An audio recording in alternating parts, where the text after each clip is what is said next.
अगर बात उत्तर प्रदेश की जाए, एसआईआर पर सियासी घमासान मचा हुआ है। इसी से जुड़ी इस वक्त की बड़ी खबर आपको बता दें, करीब 3 करोड़ वोटर का नाम कटने के बाद हर पार्टी वोटर्स को जोड़ने की कोशिश में लग गई है।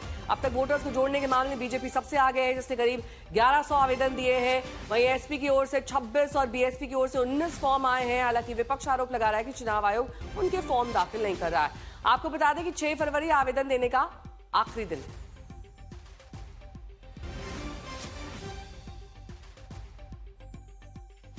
एसआईआर के बाद अब दावे आपत्ति दाखिल करने का समय 1 महीने का है, जिसमें सभी राजनीतिक दल बीएलए और बीएलओ के साथ मिलकर अपने अपने वोटों को बढ़ाने की कवायद में जुट गए हैं। बीजेपी इस प्रक्रिया में सबसे आगे 1100 मतदान फॉर्म पिछले 3 से 4 दिनों में भरवा चुकी है, जबकि समाजवादी पार्टी मात्र 26, बसपा 14 और कांग्रेस मात्र 4 फॉर्म ही अभी तक फॉर्म 6 के जरिए अप्लाई करवा पाई है।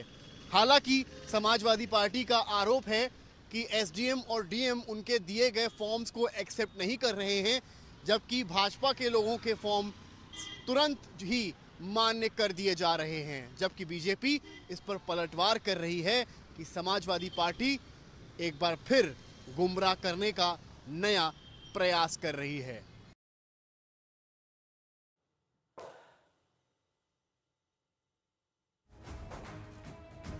उधर अखिलेश यादव ने एक आरोप पत्र जारी किया है, जिसमें उत्तर प्रदेश में वोटर लिस्ट में हेराफेरी, पीड़ित समाज के करोड़ों वोट काटने और काले कानून लाने की साजिश की बात कही गई है। आरोप पत्र में यह भी कहा गया है कि बीजेपी एसआईआर प्रक्रिया के बहाने उन विधानसभा क्षेत्रों में 50,000 से अधिक वोट काटने की तैयारी कर रही है, जहां 2024 लोकसभा चुनाव में एसपी और इंडिया गठबंधन जीता था। अखिलेश ने कार्यकर्ताओं को निर्देश दिया कि हर बूथ पर पीडीए प्रहरी तैनात कर जांच करें और बीजेपी की चालाकी से सावधान रहें।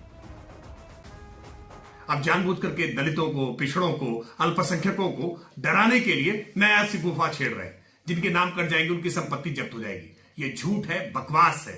सभी मतदाताओं से अपील करनी चाहिए, बड़ी संख्या में वो अपने फॉर्म 6 भर करके अपने मतदाता सूची में नाम को जुड़वाएं और अपने पार्टी के बूथ लेवल के एजेंट्स को ये आग्रह करना चाहिए कि वो घरों से निकल करके लोगों के बीच तक जाएं, इस मतदाता सूची को ठीक कराने की चेष्टा करें। लेकिन उनके पास कार्यकर्ता तो है नहीं, केवल झूठ फैला सकते हैं। इसीलिए सोशल मीडिया का उपयोग करके, मीडिया का उपयोग करके बार बार अफवाहें फैला रहे। माननीय अखिलेश यादव जी ने जो बात कही है, तो बीजेपी केवल कह रही गुमराह कर रहे हैं, तर्क नहीं दे रहे हैं। हम लोग तो तर्क के साथ बात कर रहे हैं।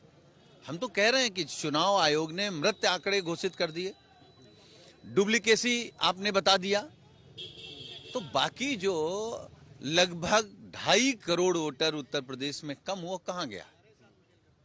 क्या अभी तक नकली वोट था? अगर नकली वोट नहीं था तो क्या वो पाकिस्तानी था, बांग्लादेशी था, ये किस देश का था?